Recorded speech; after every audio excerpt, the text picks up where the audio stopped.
April 1945. On the captured airstrips of Luzon, American technical intelligence officers carefully examine the wreckage of a relatively intact Mitsubishi G4M bomber. As they inspect the airframe, they discover a baffling engineering choice. The aircraft holds massive fuel tanks integrated directly into its structural frame, yet there is absolutely no armor plating protecting the crew, and not a single layer of self-sealing rubber around the aviation fuel. To the Americans, it defies logic. Why would an advanced industrial power intentionally build a flying coffin where one incendiary bullet could instantly turn the machine into a fireball? How was this ever approved for combat? For decades, the Mitsubishi G4M, codenamed Betty by the Allies, has been ridiculed in aviation history. It is remembered less for its strategic impact and more for its catastrophic flammability. Allied fighter pilots mockingly referred to the bomber as the one-shot lighter or the flying cigar, treating its destruction almost as a grim punchline. The prevailing post-war narrative suggests it was merely a flawed,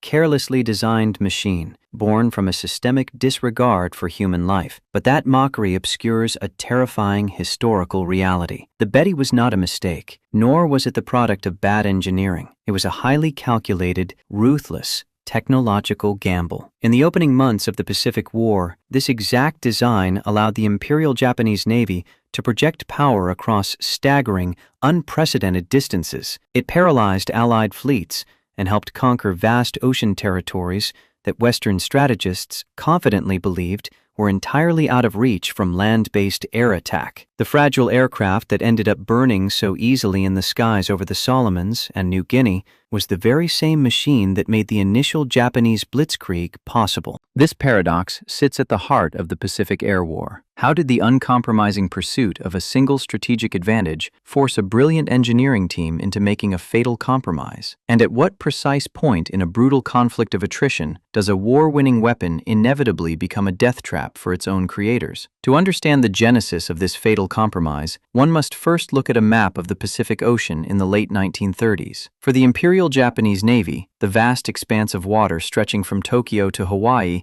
was a terrifying strategic nightmare. Under the Washington and London naval treaties, Japan's maritime strength was strictly capped by international law. For every 5 capital ships permitted to the United States and Great Britain, Japan was allowed only 3. To the admirals of the Japanese Naval General Staff, this artificial numerical inferiority meant that in a straightforward, symmetric war of industrial production, Japan would inevitably lose. If war came, the larger American armada would simply sail westward, overwhelming Japanese naval defenses purely by weight of numbers. To counter this existential threat, Japanese strategists developed an uncompromising operational doctrine known as Kantai Kessen, or the decisive battle. They planned to never fight the American fleet near U.S. shores. Instead, as the enemy armada advanced westward across the Pacific, the Japanese would subject it to a relentless campaign of attrition. Submarines and aircraft operating from fortified island bases in the Marshalls, Carolines, and Marianas would launch continuous hit-and-run attacks. By the time the battered American fleet finally reached the waters near Japan, it would be severely whittled down, theoretically allowing the numerically inferior Japanese battleship corps to annihilate the remnants in one decisive clash. For this doctrine to work, the Imperial Japanese Navy required a highly specific, revolutionary tool. They needed land-based aircraft capable of striking an enemy fleet far beyond the horizon, possessing both the striking power to sink heavily armored warships and the operational reach of a naval cruiser. In late 1937, the Navy drafted a set of requirements for this new weapon, codenamed the 12-Shi specification. The dossier was handed directly to the Aviation Division of Mitsubishi Heavy Industries, landing on the desk of Chief Engineer Kiro Honjo. Honjo was no stranger to complex aeronautical design. He had already developed the Navy's previous long-range bomber, the G4M. But when he read the military's new demands, the figures bordered on science fiction. The naval brass demanded a twin-engine, land-based attack bomber capable of a top speed of nearly 250 miles per hour. It had to carry a massive 800-kilogram Type 91 aerial torpedo, or an equivalent load of heavy bombs. Most staggeringly, the aircraft was required to have a maximum operational range of over 2,600 miles without a payload, or nearly 2,000 miles fully loaded for combat. To put this demand into perspective, the American aviation industry was concurrently developing the Boeing B-17 Flying Fortress to achieve a similar long-range maritime strike capability. But American engineers were using 4 heavy engines to lift that kind of fuel and payload. Kiro Honjo was ordered to achieve comparable strategic reach, using only 2. This is where the inflexible demands of military doctrine violently collided with the rigid laws of physics. In the late 1930s, aeronautical engineering was bound by severe technological limitations. The most powerful engines Mitsubishi had available were their new 14-cylinder radial engines, known as the Kase. While these power plants were engineering marvels of their time, generating roughly 1,500 horsepower each, they still had absolute physical limits. The lift equation of an aircraft is unforgiving. Every single pound of thrust must overcome the combined weight of the airframe, the crew, the avionics, the payload, and the fuel. Honjo and his design team sat down to calculate the fuel requirements for a 2,600-mile flight. Aviation fuel weighs approximately 6 pounds per gallon. To keep a twin-engine bomber in the air for that distance, the aircraft would need roughly 1,300 gallons of high-octane avgas. That meant almost 4 tons of highly volatile, sloshing liquid had to be stored inside the wings and fuselage. When Honjo added the weight of the heavy torpedo, a crew of 7 to operate the defensive guns, the complex navigation gear, the heavy radio equipment for over-water coordination, and the metal airframe required to hold it all together, the mathematics simply collapsed. The projected weight of the fully loaded aircraft vastly exceeded the aerodynamic lifting capacity of 2 Kase engines. The plane, as demanded by the Navy, would be too heavy to even leave the runway. Honjo approached the Naval General Staff and attempted to explain the physical impossibility of their request. He argued that to make a twin-engine aircraft carry that much payload, they had to compromise on the range. If they insisted on the extreme range, they had to compromise on the payload. He even formally proposed that Mitsubishi design a 4-engine aircraft instead, which would have naturally provided the lift required for all the Navy's parameters. The Imperial Japanese Navy's response was absolute and uncompromising. The doctrine of Kantai Kessen relied entirely on unparalleled striking distance. The range requirement could not be shortened by a single mile. The torpedo payload was necessary to sink battleships. It could not be lightened by a single pound. Furthermore, a 4-engine bomber would consume far too much of Japan's severely limited aviation fuel supply, and it would require materials and production hours that the stretched Japanese wartime economy simply could not afford. The bomber had to have 2 engines, it had to carry a heavy torpedo, and it had to fly 2,600 miles. There was no room for debate. The military had dictated the strategic specification. It was the engineer's job to bend physical reality to meet it. Left with a strict mandate and absolutely no flexibility from the high command, Kiro Honjo returned to his drafting table. He stared at the weight distribution calculations, knowing that the engines could only lift a specific maximum mass, while the fuel and payload requirements were locked in stone. The math dictated that a massive amount of weight had to be completely eliminated from somewhere else in the design. To meet the impossible standards set by the Navy, Honjo realized he would have to make a drastic, unthinkable choice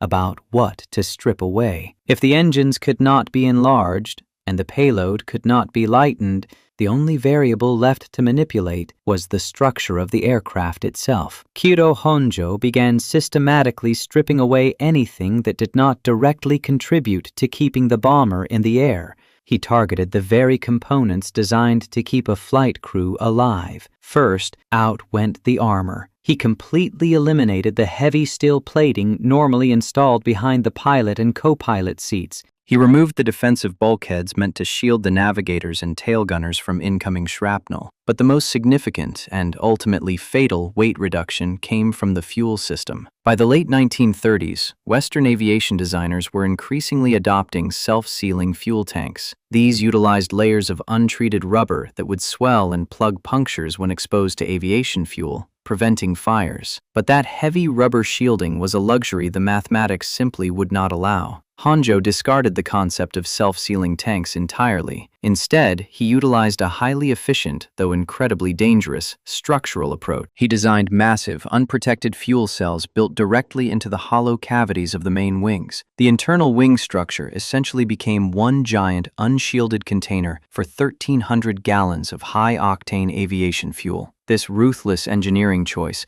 saved hundreds of pounds and allowed for a sleek, aerodynamic wing profile that generated exceptional lift. The math finally worked. The bomber achieved its impossible range. The true test of this grim calculus arrived in the opening hours of the Pacific War. On December 8, 1941, just hours after the strike on Pearl Harbor, American forces in the Philippines braced for an attack. The nearest Japanese bases were located on Formosa, modern-day Taiwan, roughly 500 miles to the north. Allied military planners were acutely aware of this geography. According to Western aeronautical standards, no twin-engine bomber in the world could fly a 1,000-mile round trip, carry a heavy combat payload, and still have enough fuel to effectively maneuver over a target. The American command firmly believed their airfields at Clark and Iba were beyond the reach of Japanese land-based air power. They were completely wrong. When formations of Mitsubishi G4M bombers materialized in the skies over Luzon,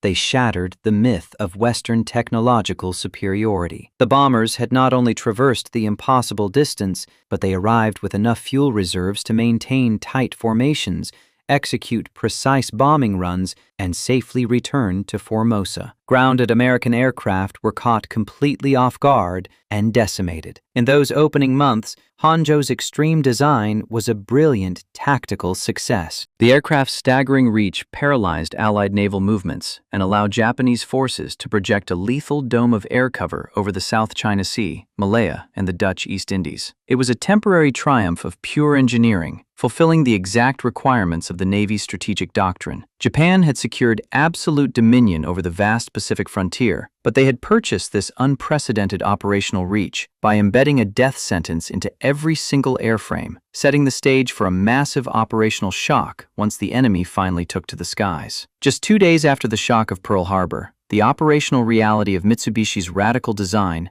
manifested in the Gulf of Siam. On December 10, 1941, the British Royal Navy's Force Z, built around the modern battleship HMS Prince of Wales and the battlecruiser HMS Repulse, was steaming north to intercept Japanese invasion convoys heading for Malaya. The commander, Admiral Sir Tom Phillips, operated under a core naval assumption that had governed Western military thought for decades. Heavily armored, fast-moving capital ships underway in the open ocean could adequately defend themselves against high-altitude bombers, and land-based aircraft simply lacked the range and payload to strike effectively far from shore. Phillips had no aircraft carrier with him, but, based on the maps, he believed his ships were safely outside the lethal radius of enemy land-based torpedo bombers. He was unaware that Kyoto Honjo's engineering had completely redrawn that radius. Launching from airfields in French Indochina, strike packages of Japanese twin-engine bombers, including the new G4M Bettys of the Kanoya Air Group, flew over 400 miles out to sea just to reach the search grid. They spent hours sweeping the empty ocean, a feat of endurance that no Western twin-engine bomber could achieve while carrying a full combat load. When the Japanese crews finally spotted the British wakes, they still had ample fuel to maneuver, coordinate, and execute textbook low-level torpedo runs. The attack was devastating. The G4Ms, carrying the massive 800-kilogram Type 91 aerial torpedoes that the Japanese naval brass had absolutely refused to compromise on, bracketed the British warships. The heavy torpedoes tore through the underwater armor of the Prince of Wales, shattering her port outer propeller shaft and causing catastrophic flooding. Shortly after, the Repulse was struck by multiple torpedoes and capsized. In less than 2 hours, the pride of the Royal Navy's Eastern Fleet was resting on the floor of the South China Sea. The psychological and strategic shockwaves of December 10th were almost immeasurable. For the first time in military history, capital ships actively maneuvering at sea had been sunk solely by land-based aircraft. The G4M Betty had just validated the Imperial Japanese Navy's decisive battle doctrine, proving that extreme-range aviation could substitute for battleship parity. In the panicked command rooms of Washington and London, intelligence officers and aeronautical engineers scrambled to understand how they had been caught so completely off guard. The existence of the G4M was not an absolute secret before the war, but the Allies had suffered a catastrophic failure of imagination, rooted deeply in institutional arrogance and rigid engineering paradigms. Throughout the late 1930s and into 1940, Western military attachés operating in Tokyo had routinely sent back reports detailing the rapid expansion of Japanese naval aviation. But the prevailing consensus within the American and British intelligence communities was that Japan's aeronautical industry was strictly derivative, capable only of producing inferior copies of obsolete Western designs. When whispers and unconfirmed reports surfaced regarding a new Type 1 attack bomber, an aircraft allegedly capable of carrying a heavy naval torpedo on combat missions exceeding 2,000 miles, the reports were heavily scrutinized and ultimately dismissed. The dismissal was not based entirely on racial prejudice. It was backed by what Western engineers believed was infallible mathematics. Analysts at the United States War Department and the British Air Ministry looked at the rumored specifications of the G4M and ran the exact same lift, drag, and fuel consumption equations that Kiro Honjo had agonizingly calculated in Nagoya. They factored in the known horsepower of the Mitsubishi Kasei engines and the inescapable weight of aviation fuel. The Western engineers arrived at the exact same conclusion Honjo had initially presented to the Japanese Naval General Staff. The physics did not work. It was aerodynamically impossible for a twin-engine airframe to lift that much fuel, carry a heavy payload, and achieve those speeds. Therefore, the intelligence reports had to be exaggerated. The range figures were categorized as deliberate Japanese propaganda designed to intimidate foreign powers. What the Allied analysts fundamentally failed to comprehend was the ruthless compromise required to make those numbers a reality. Trapped within their own operational doctrines, American and British aircraft designers could not fathom that a modern industrialized military power would authorize the mass production of a frontline combat aircraft entirely devoid of crew protection. Western engineering philosophy dictated that an aircraft must include heavy steel armor plating for the pilots and thick layers of self-sealing rubber around the fuel tanks to ensure survivability. Because they assumed the Japanese bomber contained these heavy, life-saving components, the Allied math proved the extreme range was impossible. They had blinded themselves to the reality of the G4M by projecting their own valuation of human life and equipment survivability onto the enemy. The grim realization of what the Betty could actually do forced a total re-evaluation of the Pacific theater. In the first half of 1942, the Mitsubishi G4M was elevated from a tactical bomber to an unparalleled weapon of strategic denial. Allied planners, staring at vast maps of the Pacific Basin, were forced to take a compass, place the point on any known Japanese dirt airstrip from Formosa to Truk Lagoon, from Rabaul to the newly captured fields in the Dutch East Indies, and draw a circle with a radius of nearly 1,000 miles. The resulting intersecting circles swallowed the entire Southwest Pacific. This invisible dome of vulnerability dictated every move the Allies made. An American or Australian destroyer could not safely escort a vital supply convoy. A cruiser could not bombard a hostile shore, and a troop transport could not reinforce a garrison without the constant, looming threat of annihilation from land-based bombers. The Japanese did not need to risk their precious aircraft carriers to control the sea lanes. The G4M effectively operated as a stationary aircraft carrier with an unprecedented reach. This extreme operational radius facilitated the rapid, lightning-fast expansion of the Japanese Empire. It isolated Australia, threatened the critical supply lines to Ceylon and the Indian Ocean, and forced the shattered remnants of the Allied navies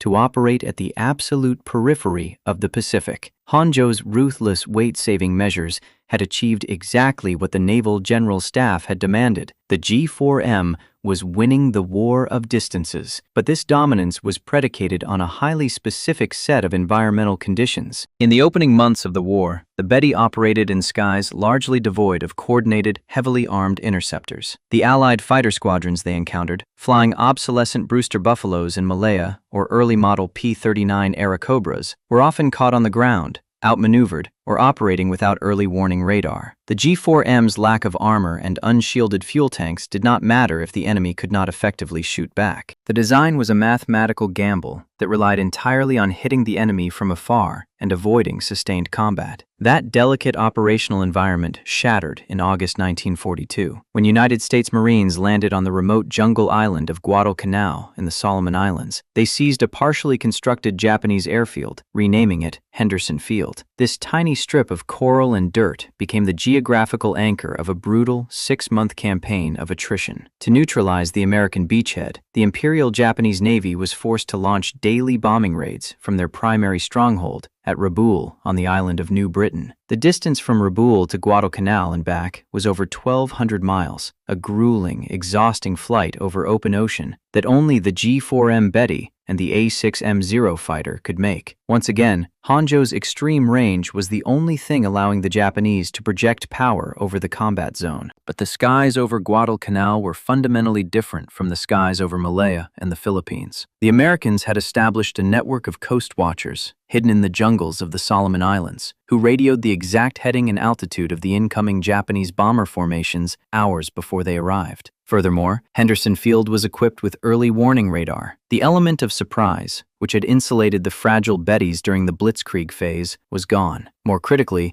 the Allies were introducing a new generation of combat aircraft designed under the exact opposite philosophy of the Japanese. The skies were soon contested by the Grumman F-4F Wildcat, and later, the fearsome Lockheed P-38 Lightning. If the Betty was a marvel of stripped-down, lightweight efficiency, the P-38 was a triumph of heavy, rugged, brute force engineering. It was a massive twin-engine fighter heavily armored around the cockpit, featuring self-sealing fuel tanks, and armed with a concentrated buzzsaw of firepower in its nose, 4.50 caliber Browning machine guns, and a 20mm cannon. The introduction of the .50 caliber Browning machine gun fundamentally altered the lethality of the air war. American armorers were loading their fighters' ammunition belts with a specific devastating round, the M8 Armor-Piercing Incendiary, or API. This bullet was engineered with a hardened steel core to punch through metal, wrapped in a jacket containing a highly reactive chemical compound of barium nitrate and magnesium. Upon impact, the jacket would strip away,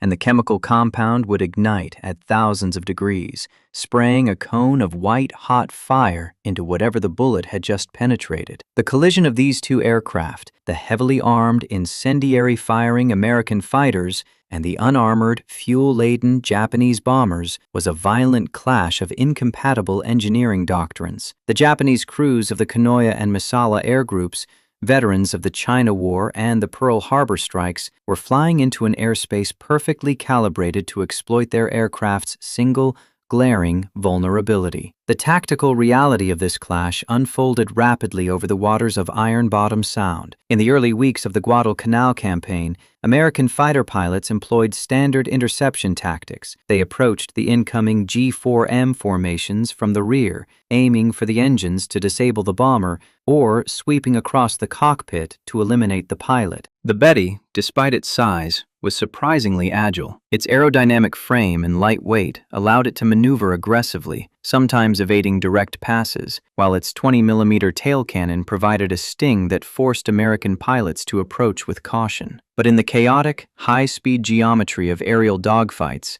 aiming is an imprecise science. Tracers inevitably drifted. Pilots, pressing their attacks from the side or from above, began raking their fire across the broad, sweeping wing routes of the Japanese bombers, the exact location of Kiro Honjo's massive, unshielded integral fuel tanks. The physics of what happened next sealed the fate of the G4M and, by extension, the elite aviation corps of the Japanese Navy. When a .50 caliber API round struck the wing of a Betty, it met almost zero resistance. The bullet easily punched through the thin outer skin of duralumin. Because there were no layers of thick, swelling rubber to absorb the kinetic energy or seal the breach, the incendiary round passed directly into the cavernous hollow of the wing, which was entirely filled with high-octane aviation fuel and, crucially, highly oxygenated fuel vapor. As the bombers burned through their fuel on the long flight from Rabaul, the empty space inside the massive wing tanks filled with volatile fumes. When the magnesium compound of the American tracer ignited inside this vapor-rich cavity, it did not start a slow, manageable engine fire. It triggered an immediate, catastrophic internal combustion. The structural pressure of the expanding fireball vastly exceeded the tensile strength of the aluminum airframe. In a fraction of a second, the wing would literally blow itself apart from the inside out. American gun camera footage from the era captured the horrifying sequence repeatedly. A fighter pours a short, 2-second burst into the wing root of a G4M. A sudden, blinding white flash erupts from the metal, and the entire wing violently detaches from the fuselage. The massive bomber, instantly stripped of its lift, would enter a violent, uncontrollable death spiral, trailing a massive plume of thick black smoke and fire before slamming into the ocean. The grim moniker of the one-shot lighter was not a piece of exaggerated fighter pilot bravado. It was an accurate technical observation. American aviators quickly circulated the tactical doctrine: do not bother chasing the engines. Do not risk the tail gunner by sitting behind the fuselage.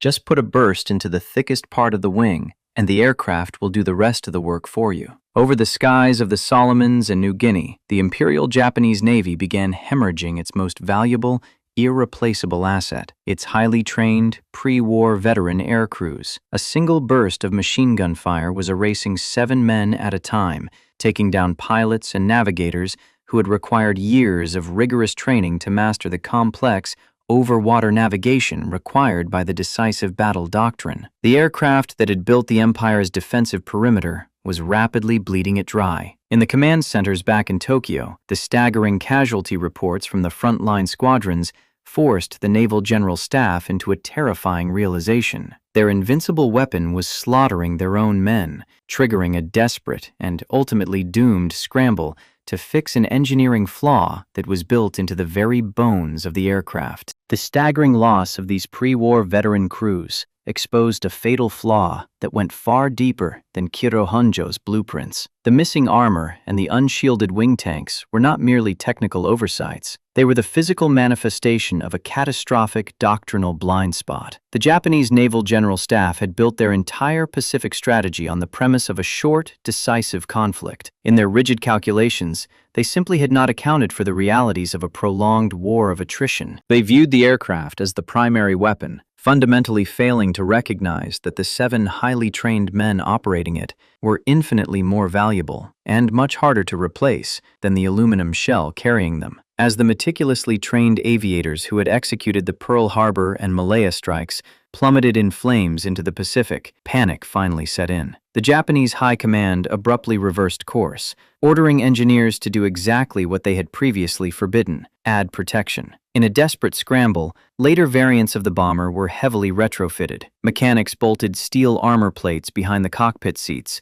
and attempted to glue rudimentary layers of thick rubber around the massive integral fuel tanks. But this panicked modification created a tragic irony. The G4M had only achieved its legendary performance because it was stripped to the absolute bare minimum. By forcing thousands of pounds of rubber and steel back onto an airframe powered by the exact same engines, the military destroyed the delicate mathematical balance that made the aircraft function. The retrofitted bombers became dangerously sluggish and significantly slower. Most critically, the added dead weight drastically slashed the aircraft's operational range, completely negating the single tactical advantage it had originally possessed. And despite all these desperate modifications, the plane still easily caught fire against heavy American incendiary rounds. The Japanese military had trapped itself in a lethal paradox. The very design philosophy that had allowed them to expand their empire was now actively accelerating the loss of their irreplaceable veterans, while their attempts to fix the machine only rendered it functionally useless. The bomber remained a flying trap, and no amount of fighter escort could secure it. The ultimate price for this uncompromising engineering was about to be paid, not just by a standard flight crew, but by the most important man in the Imperial Japanese Navy, the very architect of the Pacific Air War. On the morning of April 18, 1943, Admiral Isoroku Yamamoto boarded a Mitsubishi G4M bomber at Rabaul. As the commander-in-chief of the combined fleet, and the mastermind behind the Pearl Harbor attack, his value to the Japanese war effort was incalculable. Following the catastrophic loss of Guadalcanal, Yamamoto was embarking on a strict inspection tour of frontline bases in the Solomon Islands to restore shattered morale. He was flying in the very aircraft that had made his early conquests possible, trusting his life to the speed and extreme range of the Betty. But the vast operational reach that Yamamoto relied upon was now fundamentally compromised by an invisible threat. American naval cryptanalysts had intercepted and decrypted his precise flight itinerary, translating his schedule down to the exact minute. In response, the United States authorized Operation Vengeance, a specialized strike force of P-38 Lightnings, equipped with massive external drop tanks to cover the immense distances of the Pacific, launched from Guadalcanal to ambush him over the dense jungles of Bougainville. The American pilots were not flying a standard interception. They were executing a targeted assassination, and they had been thoroughly briefed on the exact anatomical vulnerabilities of the aircraft carrying the Admiral. When the P-38s materialized out of the morning haze, they aggressively bypassed the escorting Zero fighters. They did not waste time maneuvering for complex deflection shots. Instead, they drove straight for the two G4M bombers flying low over the jungle canopy. What followed was not a prolonged or heroic aerial duel.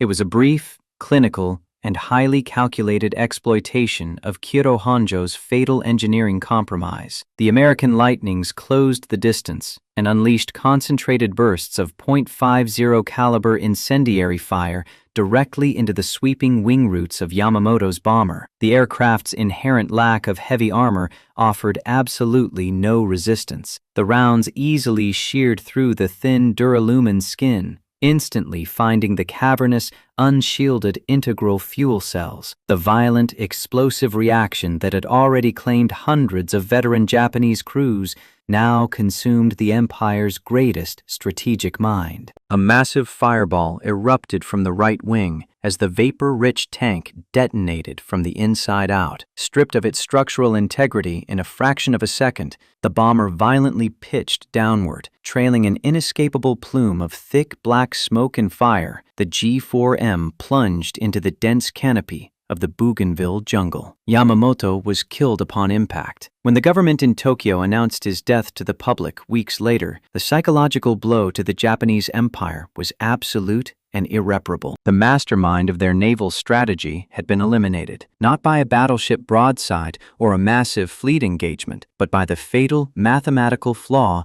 built into his own aviation doctrine. The smoldering wreckage of Yamamoto's bomber, resting shattered in the remote Pacific jungle, stood as a grim, silent monument to a devastating calculus. An aircraft designed to conquer an ocean had ultimately betrayed the man who ordered its creation. The uncompromising pursuit of range had exacted its highest possible toll, leaving a trail of burned aluminum scattered across the theater, wreckage that would eventually be pulled apart and analyzed by the very foreign engineers who had once believed the machine was a physical impossibility. 2 years after the ambush over Bougainville, American technical intelligence officers stood over similar shattered aluminum frames on the captured airstrips of Luzon. Looking closely at the hollowed wing roots, the complete absence of armor plating, and the massive, unprotected integral fuel tanks, their initial bewilderment faded into a chilling realization. The Mitsubishi G4M was not the product of incompetent engineering or a careless disregard for human life. It was the physical embodiment of a deeply flawed national strategy. When the Imperial Japanese Navy demanded the impossible in 1937, they were calculating for a short, aggressive, offensive campaign. For the lightning blitzkrieg across the Pacific in the opening months of the conflict, Kiro Honjo's ruthless compromises produced an absolute triumph of aeronautical design. But wars rarely end on the precise schedule of the aggressor. By optimizing a frontline weapon system for one single extreme metric, unprecedented operational range, The Japanese High Command created a machine entirely incapable of adapting to a protracted war of attrition. Once the strategic reality shifted and the Allies pushed back with early warning radar, heavily armored interceptors, and concentrated incendiary ammunition, the very design choices that had enabled Japan's rapid expansion guaranteed the systematic slaughter of its elite aviation corps. What looked like sheer, incomprehensible madness to an American investigator in the spring of 1945 was, in truth, a cold, rational, and ultimately doomed calculation made in the naval boardrooms of Tokyo years earlier. The bomber was perfectly engineered for a war that simply no longer existed by 1943. In the end, the aircraft that conquered an ocean became the exact mechanism that incinerated the Empire's most irreplaceable asset, the men who flew it. The Mitsubishi G4M was brilliantly engineered to conquer the vast, terrifying emptiness of the Pacific Ocean, fulfilling a rigid strategic mandate that prioritized unprecedented reach over human survival. It remains a chilling historical testament to the dangers of building a weapon for a best-case scenario while ignoring the unforgiving friction of a prolonged industrial conflict. In the end, the Imperial Japanese Navy successfully defeated the crushing distances of the globe's largest theater, only to discover that their aircraft's most inescapable enemy was never the ocean. It was a single, half-inch incendiary bullet.